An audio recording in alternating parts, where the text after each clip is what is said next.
Allahi bukratan wa asila. Jamaah salat Idul Adha yang dirahmati dan dimuliakan oleh Allah Subhanahu wa taala.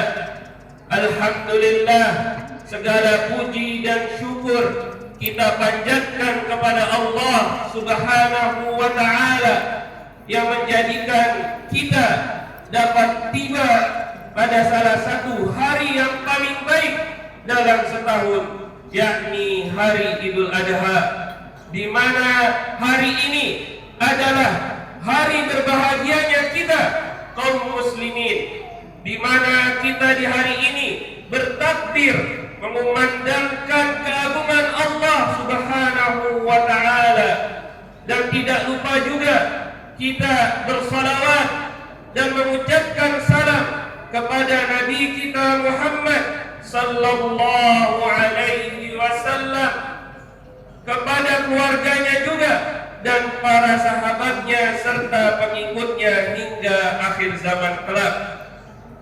Di momen yang penuh dengan kebahagiaan ini, penuh dengan keceriaan ini, alangkah indahnya jika kita barengi untuk sedikit berintrospeksi diri, sedikit belajar agar kebahagiaan kita, keceriaan kita tidak berlebihan, tidak melampaui batas.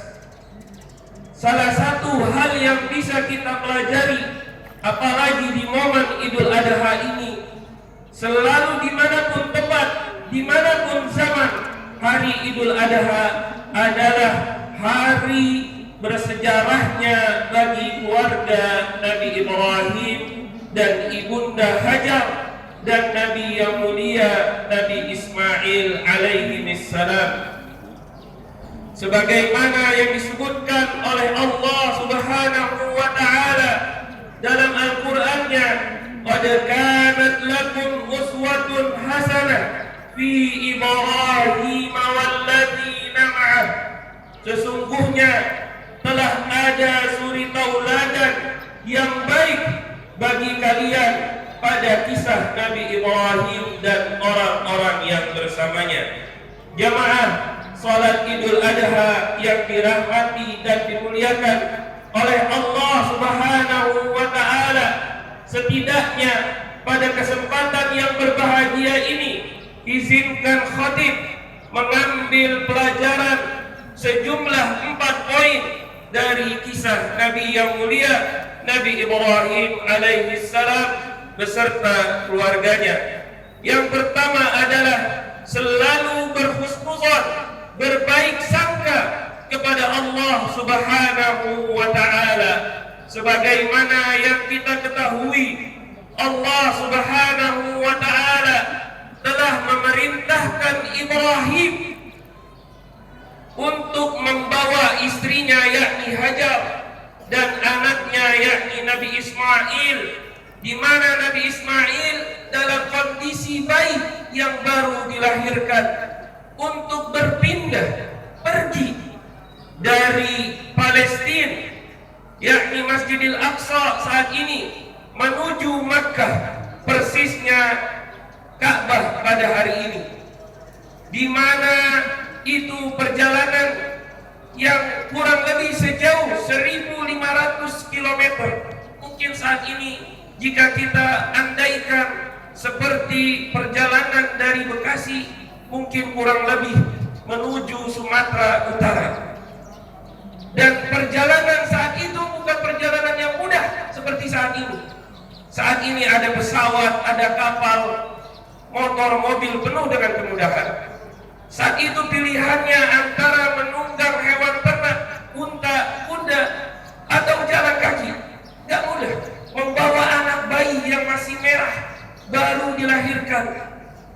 Akhirnya dilakukanlah perjalanan itu. Sampailah di Mekah, persisnya di Ka'bah, wadin ghairi dzar, lembah yang tidak ada apapun. Tidak ada tumbuhan, tidak ada hewan, tidak ada air, tidak ada apapun. Hanya lembah tandus, cekuman, sebuah tempat yang tidak ada kehidupan. Sampai di tempat itu Nabi Ibrahim menurunkan Hajar dan anaknya Ismail dan meletakkan perbekalan yang seadanya. Sebanyak apapun perbekalannya hanya seadanya di tempat yang tidak ada kehidupan apapun. Setelah meletakkan itu, Nabi Ibrahim tidak berlama-lama melanjutkan kembali perjalanannya pulang ke Palestina.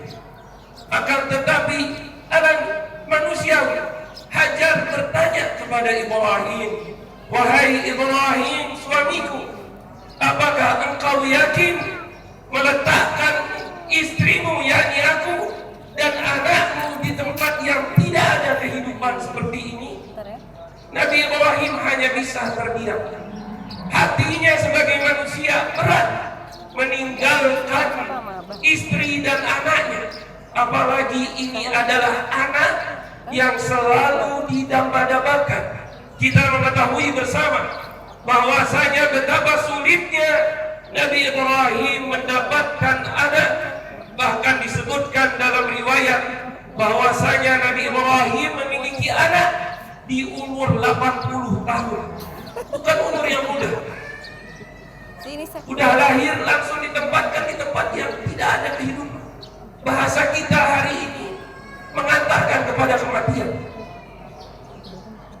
Suami, ayah manapun pasti tidak akan rela meninggalkan keluarganya di tempat yang tidak ada kehidupan.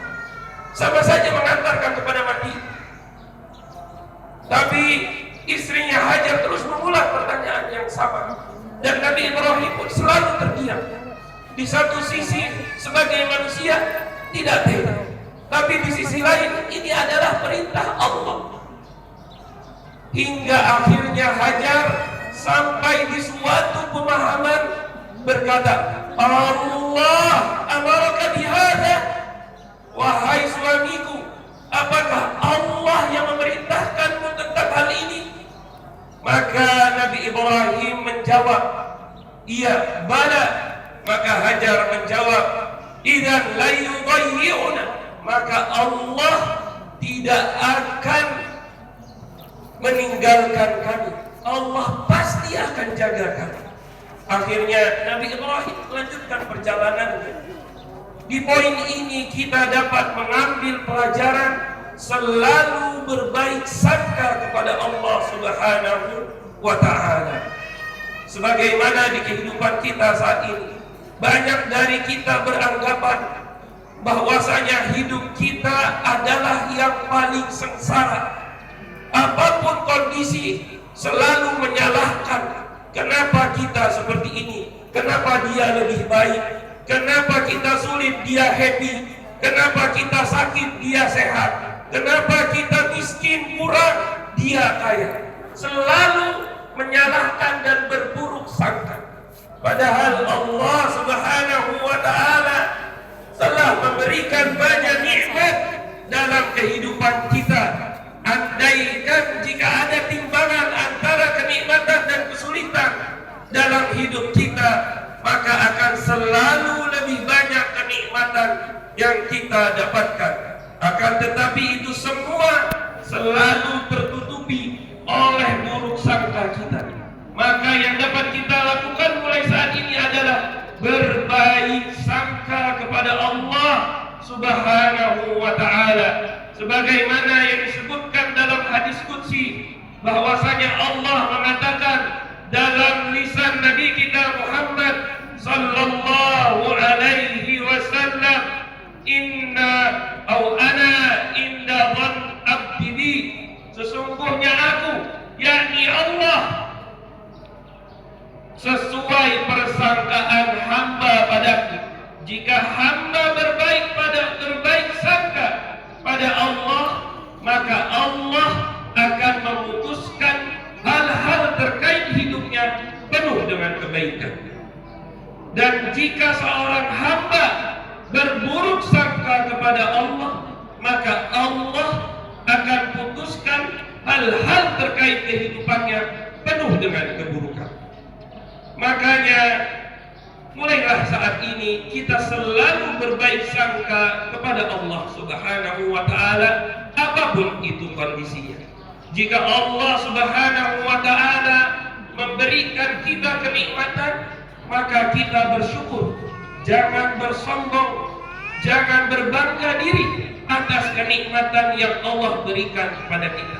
Selalu ingatlah bahwasanya kenikmatan, kebaikan, kemudahan, kebahagiaan yang kita dapatkan dalam kehidupan ini semuanya atas kehendak Allah Subhanahu wa Ta'ala. Kita hamba yang lemah, tidak punya kekuasaan apapun. Allah bilang A, Allah bilang B. Allah cabut A, cabut. Allah bilang cabut B, cabut. Kita lemah. Dalam sekejap mata bisa hilang semuanya. Maka selalu ingatlah kepada Allah. Begitu juga ketika kita ditimpa kesulitan, kesedihan, kesempitan, kesusahan, maka selalu ingatlah mungkin Allah lagi menguji kita. Untuk apa? Untuk kita bisa dapat mencapai derajat yang lebih mulia. Berikutnya, wahai jamaah salat Idul Adha yang dirahmati dan dimuliakan oleh Allah Subhanahu wa Ta'ala, pelajaran kedua yang dapat kita ambil adalah selalu bersemangat, berusaha dan meminta tolong kepada Allah Subhanahu wa Ta'ala untuk mencari rezeki yang halal.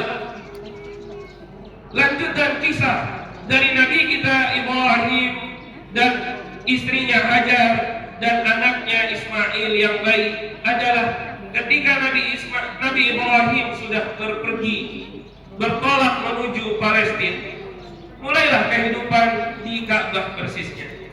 Hingga suatu masa, suatu waktu, habislah perbekalan yang sudah disiapkan. Makanan sudah habis, minuman sudah habis. Di lembah yang tidak ada kehidupan, orang lewat pun tidak ada. Akhirnya baik Hajar dan Ismail sudah kelaparan dan kehausan. Nah, akhirnya Ismail sudah menangis-nangis. Alami seorang anak baik, lapar, haus, tidak ada yang bisa diberikan, nangis.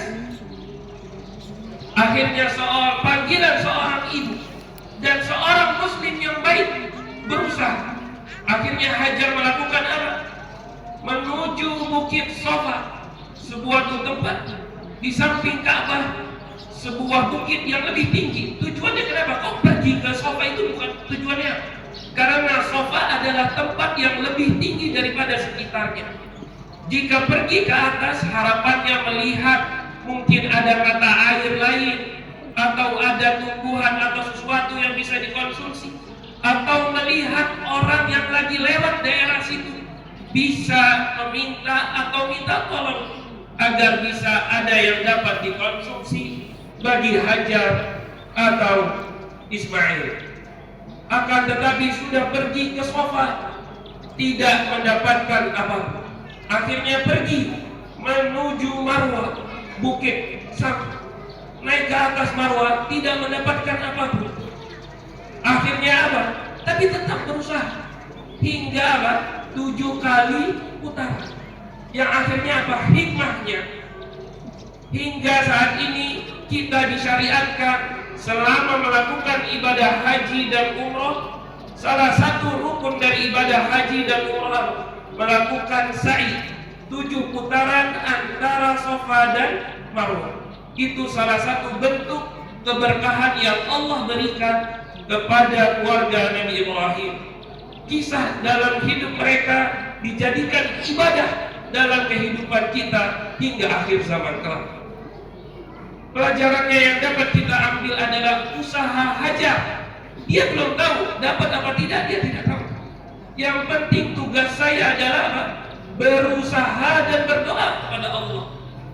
Akhirnya Hajar melakukan sa'i 7 putaran antara Safa dan Marwah, hingga Allah karuniakan air Zam-Zam yang hingga saat ini dan akhir zaman kelak bisa kita konsumsi. Air yang penuh dengan keberkahan, air yang penuh dengan kebaikan. bahkan kebahagiaan, baik yang mengkonsumsinya di tanah suci maupun kita yang di tanah air mengkonsumsinya, kita penuh dengan kebahagiaan. Bahkan disebutkan dalam hadis, ma'u zamzam lima syuribalah, air zamzam sesuai apa yang kita niatkan. Kita berniat dengan air zamzam sebagai wasilah agar doa-doa kita dikabulkan, insya Allah makbul.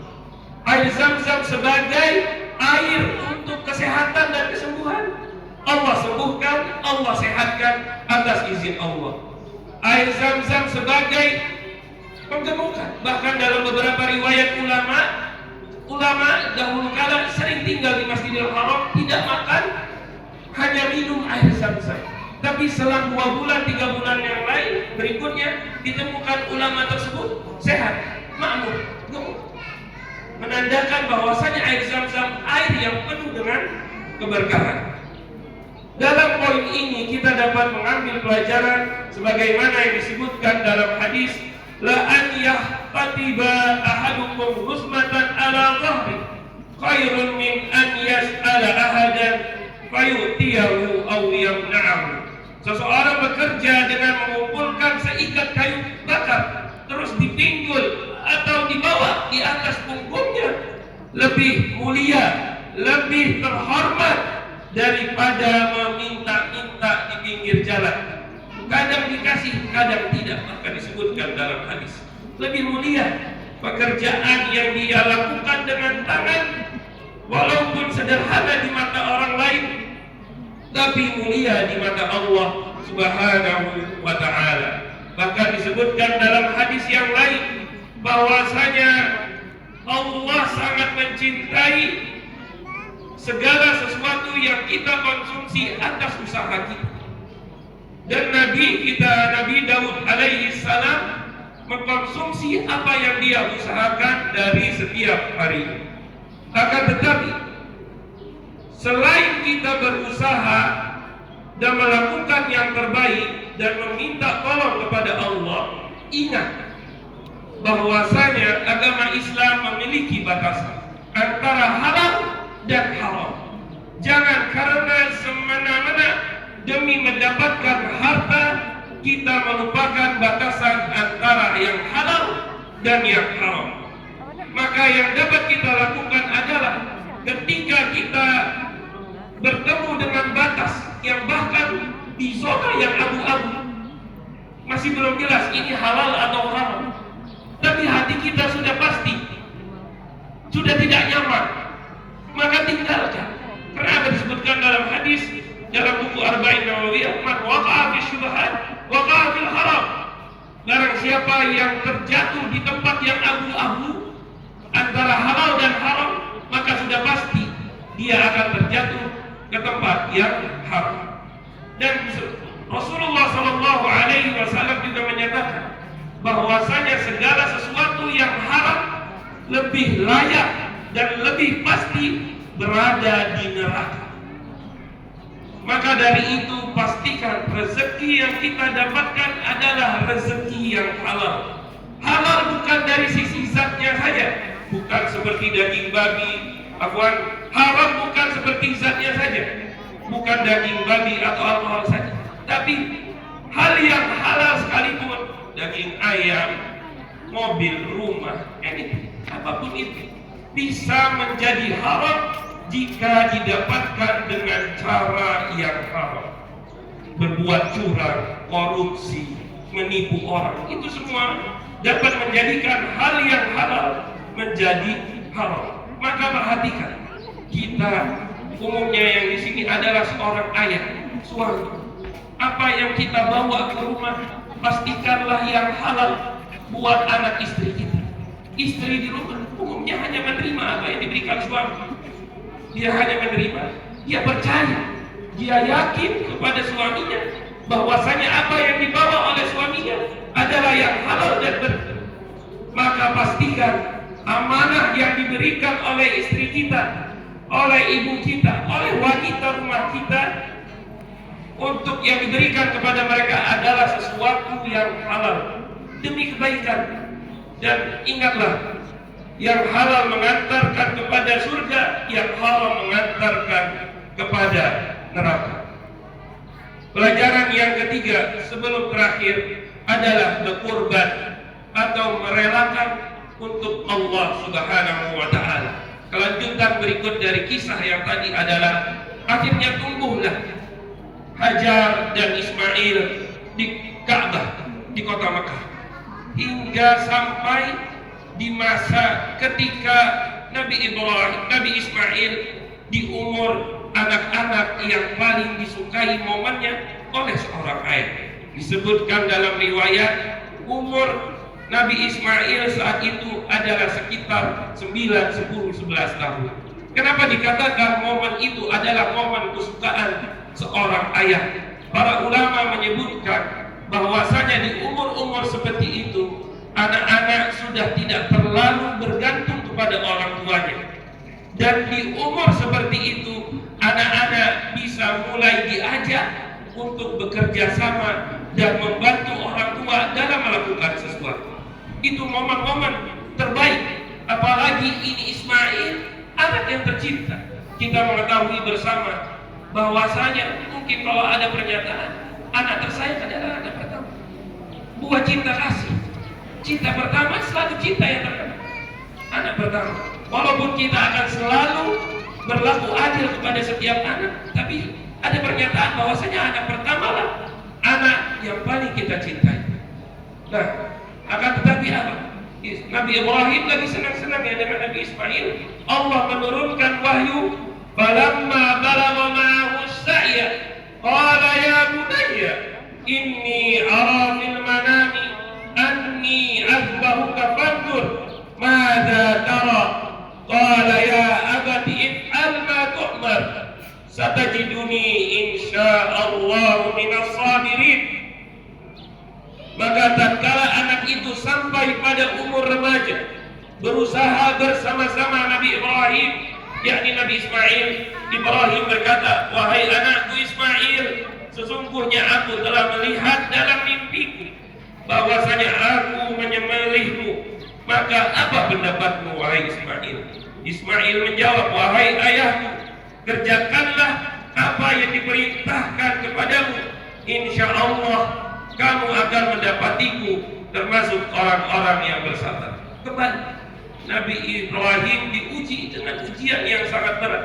Maka julukan Nabi Ibrahim adalah Khalilullah, kekasih Allah, menandakan bahwasanya betapa tingginya ujian Nabi Ibrahim dan beliau dapat melewati. Dalam Nabi level ada tingkatan Nabi yang umumnya, terus tingginya ulil azmi adalah nabi-nabi yang lebih tinggi ujiannya. Di antara ulil azmi ada nabi yang lebih tinggi lagi, yakni Khalilullah, yakni Nabi Muhammad dan Nabi Ibrahim. Dan di antara Nabi Muhammad dan Nabi Ibrahim yang lebih tinggi adalah Nabi Muhammad. Menandakan akan tetapi bahwasanya kedudukan Nabi Ibrahim sangat tinggi. Nah, kembali ke kisah, kita dapat membayangkan ayah manapun yang selama akal sehatnya jalan, tidak ada yang rela menyembelih anaknya dengan tangannya sendiri, dengan matanya sendiri disembelih. Akan tetapi ini perintah Allah. Tugas kita hanya sam'an wa ta'ah, mendengarkan dan taat jalan. Akhirnya dibawalah Nabi Ibrahim ke suatu tempat di Mina. Hingga saat ini tempatnya ada menandakan bahwasanya di tempat inilah disembelih Nabi Ismail. Ketika sudah di pose atau momen yang akan disembelih, maka dengan berat hati Nabi Ibrahim menutup mata. Tapi ketika pisaunya turun dengan atas izin Allah, digantilah Nabi Ismail dengan kambing atau hewan yang menjadikan itulah adalah syariat kurban yang saat ini kita bisa saksikan hingga hari ini. Disebutkan dalam Al-Quran, bidzabahin azim, diganti dengan hewan kurban yang besar. Nah, pelajaran dari kisah ini adalah kerelaan, pengorbanan yang dilakukan oleh Nabi Ibrahim demi melaksanakan perintah Allah Subhanahu wa Ta'ala. Maka dari itu tanamkan dalam kehidupan kita apa yang bisa kita korbankan untuk Allah, untuk agama Islam dan untuk jalan yang ditunjukkan oleh Nabi kita Muhammad sallallahu alaihi wasallam. Ingatlah bahwasanya Allah tidak butuh kita, tapi yang butuh adalah kita kepada Allah. Maka apa yang bisa kita berikan untuk Allah, maka berikan. Selalulah bersemangat untuk demi kesuksesan agama Islam. Pelajaran terakhir yang dapat kita ambil adalah pentingnya urgensi atau pentingnya dalam mendidik keluarga. Kita semua jika melihat tadi kisah Nabi Ibrahim, Nabi Ismail dan Ibunda Hajar adalah sebuah kisah yang menandakan inilah keluarga yang ideal. Akan tetapi orang terkadang hanya paham, oh ini keluarga yang bagus, keluarga yang misali, keluarga yang eksempel, tapi tidak melihat di dalam setiap keluarga yang bagus, yang baik, yang berkah ada usaha keras, ada waktu yang panjang, ada doa yang selalu dipanjatkan oleh setiap individu keluarga. Nabi Ibrahim mendidik Hajar, istrinya, demi menjadi wanita yang penyabar. Akan tetapi selalu dibarengi dengan doa, dan atas izin dan taufik dari Allah menjadi seorang wanita yang terbaik dalam sejarah dunia. Begitu juga Hajar mendidik anaknya yakni Ismail menjadi seorang kader yang di masa akan mendatang menjadi seorang nabi yang terbaik. Dan itu semua dididik penuh dengan kerja keras, usaha yang panjang, dan doa yang selalu dipanjatkan. Maka dari itu tugas kita bersama, baik yang belum berkeluarga, yang sudah berkeluarga, adalah apa? Mendidik keluarga sejak dini. Apa yang bisa kita lakukan, kita lakukan. Yang sudah berlalu, ya sudah berlalu. Kita ambil ibrahnya, kita ambil hikmah. Tapi tidak ada kata terlambat.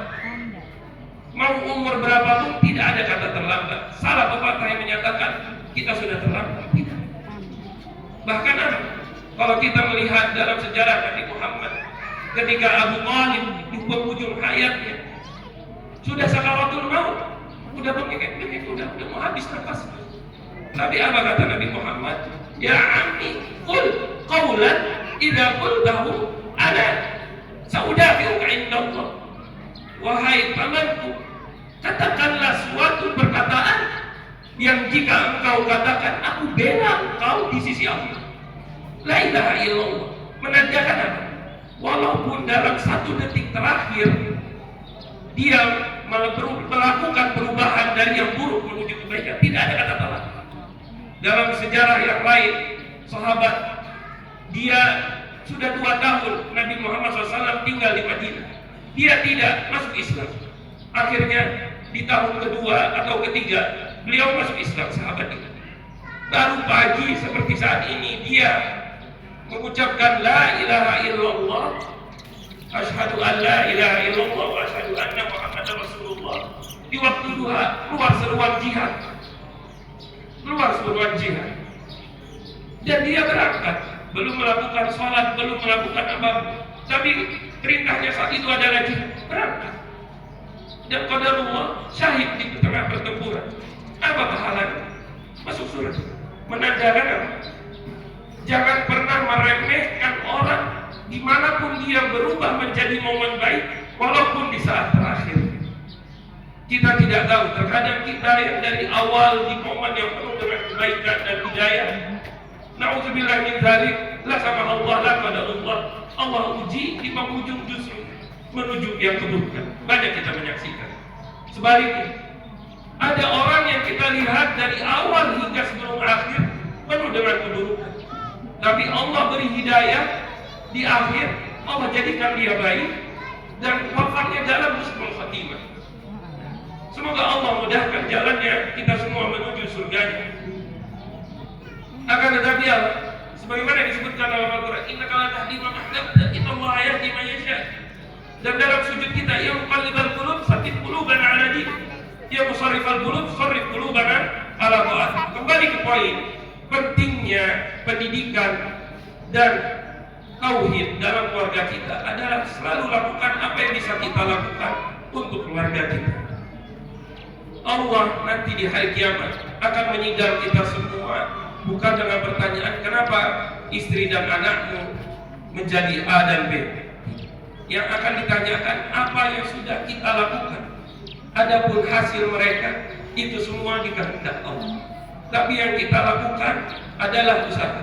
Kita banyak menyaksikan dalam kehidupan para nabi kita yang mulia, keluarga terdekat adalah orang justru yang melawan mereka. Nabi Nuh anaknya, Nabi Lut istrinya, Nabi Ibrahim ayahnya, Nabi Muhammad ayah ibunya qadarullah meninggal dalam keadaan belum memeluk agama Islam. Bahkan Ami pamannya, backing terkuatnya justru meninggal dalam keadaan non-muslim. Akan tetapi Allah, mereka semua Nuh hingga sebelum kapal itu berjalan di tengah ombak lautan, dia memanggil anaknya, ayo naik ke kapal. Lut mendakwahkan istrinya hingga malaikat datang untuk menimpakan batu-batu dan dibalik, tetap dipanggil. Ibrahim sebelum berhijrah bilang sama ayahnya, wahai ayah, ayo. Bahkan di dalam Al-Quran disebutkan Nabi Ibrahim masih memintakan ampun untuk ayahnya. Akan tetapi apa? Allah menegurnya bahwasanya tidak boleh memintakan ampun untuk non-muslim. Nabi Muhammad juga sama. Nah, tugas kita usaha selalulah berdoa dalam setiap sujud kita, dalam setiap waktu, di tengah atas motor, lagi pergi kantor, di tengah antri belanjaan, apapun itu, doakan kebaikan buat keluarga kita. Ada momen kita bisa mengangkat tangan kepada Allah, minta kebaikan untuk kita dan keluarga kita. Akan tetapi ada momen kita nggak bisa angkat tangan, lagi naik motor, lagi nyetir mobil, lagi antri di kasir, nggak bisa angkat tangan. Tapi bukan berarti lisan kita berhenti. Rabbana atina fid dunya hasanah wa fil akhirati hasanah wa qina adzabannar. Rabbi ij'alni muqimas shalah wa min dzurriyyati rabbana wa taqabbal du'a.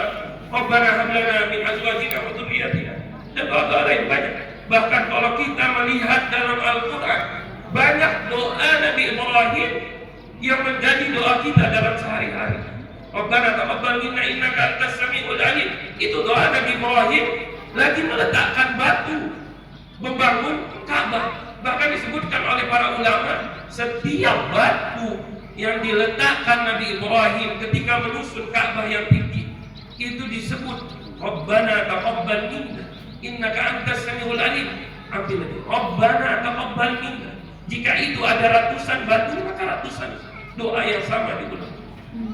Kita menyaksikan bersama doa Nabi Ibrahim, Rabbana ja'al hadza balada amina wajnubni wa baniya an na'budal asnam.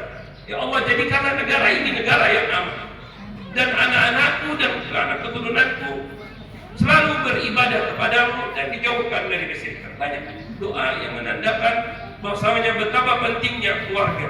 Kita juga selalu diajarkan apa? Rabbighfirli wa liwalidayya warhamhuma kama rabbayani shaghira. Itu saja yang bisa Anda sampaikan dalam kesempatan berbahagia ini. Harapan yang baik Anda pribadi dan kita semua dapat menjalankan kedua pelajaran suri tauladan yang dicontohkan oleh Nabi kita Nabi Ibrahim alaihissalam dan Nabi Ismail dan istrinya Hajar. Anda akhiri kesempatan yang berbahagia ini sebagaimana yang selalu disunnahkan oleh Nabi kita Muhammad sallallahu alaihi wasallam dalam setiap akhir doa, akhir khutbahnya adalah dengan doa. Rabbana innaka sami'un qaribun mujibud da'wat ya qadiyal hajat. Rabbana taqabbal minna innaka antas sami'ul alim wa tub 'alaina innaka antat tawwabur rahim. Allahumma salli ala Muhammad wa ala ali Muhammad kama sallaita ala Ibrahim wa ala ali Ibrahim innaka Hamidum Majid. Wa barik ala Muhammad wa ala ali Muhammad kama barakta ala Ibrahim wa ala ali Ibrahim innaka Hamidum Majid. Rabbana ighfir lana wa liwalidina warhamhuma kama rabbawna shighara. Allahumma ighfir lil muslimina wal muslimat wal mu'minina wal mu'minat الأحياء منهم والأموات إنك سميع قريب مجيب دعوات يا قاضي الحاجات. ربنا اغفر لنا ولإخواننا الذين سبقونا بالإيمان ولا تجعل في قلوبنا غلا للذين آمنوا ربنا إنك رؤوف رحيم. اللهم وفق ولاة أمورنا لما تحب وترضى. اللهم أعنهم على طاعتك واهديهم سواء السبيل. اللهم جنبهم الفتن ما ظهر منها وما بطن إنك على كل شيء قدير. ربنا هب لنا من أزواجنا وذرياتنا قرة أعين واجعلنا للمتقين إماما. ربنا ظلمنا أنفسنا وإن لم تغفر لنا وترحمنا لنكونن من الخاسرين. ربنا آتنا في الدنيا حسنة وفي الآخرة حسنة وقنا عذاب النار. وأختم بهذه الفرصة بالدعاء. هذه الأيام هو أيام الحج، ونسأل الله تعالى أن يبلغنا جميعا أنا وأنتم كلكم وعائلتنا كلكم أن يكون بالغين سالمين غانمين إلى الحرمين بأداء الحج والعمرة. Di kesempatan yang mulia ini, ana akhiri doa, di mana inilah hari-harinya adalah semoga Allah mudahkan kita semua dan keluarga kita dan siapapun itu, Allah mudahkan kita dapat mengunjungi dua tanah suci, melakukan ibadah haji dan umrah, karena inilah hari-hari mereka dan kita selalu bercemburu kepada mereka. Di mana salah satu ibadah yang penuh dengan kenikmatan adalah ibadah haji dan umrah. Andai kalau bisa kita telepon orang sekarang yang sudah selesai, yang tinggal hanya melakukan jumrah di sisa hari tasrik, kita telepon, atau di hari ke-12, hari ke-13 kita telepon mereka. Apa perasaan? Dia pasti nangis. Dan dia selalu akan mengucapkan satu kalimat, saya akan pengen tahun depan lagi, pengen pulang, saya pengen kesana, saya pengen pulang. Menandakan betapa nikmatnya ibadah di sana, menandakan betapa nikmatnya hati kita, bukan hanya sebatas tempat kita melupakan segala urusan dunia dan hanya memperkuat hubungan kita, ikatan batin kita dengan Allah, dan kita nikmat, tidak pusing dengan segala urusan dunia, atas bawah kanan kiri, sudah nikmat, hanya tahu ibadah istirahat, nikmat. Semoga Allah mudahkan jalan kita ke semua ke sana bersama keluarga kita. Allah berikan ibadah haji dan umrah yang mabrur. Apapun yang bisa kita lakukan sekarang lakukan. Walaupun masa antri, masa tunggu, rezeki belum tahu jalan, tapi lakukan. Insya Allah Allah mudahkan. Karena kesana adalah undangan dari Allah. Kita menyaksikan betapa banyak orang yang penuh dengan keleluasaan, lapangan harta, sehat dan ini. Tapi Allah izinkan Allah tidak izinkan mereka untuk melakukan ibadah haji dan umrah.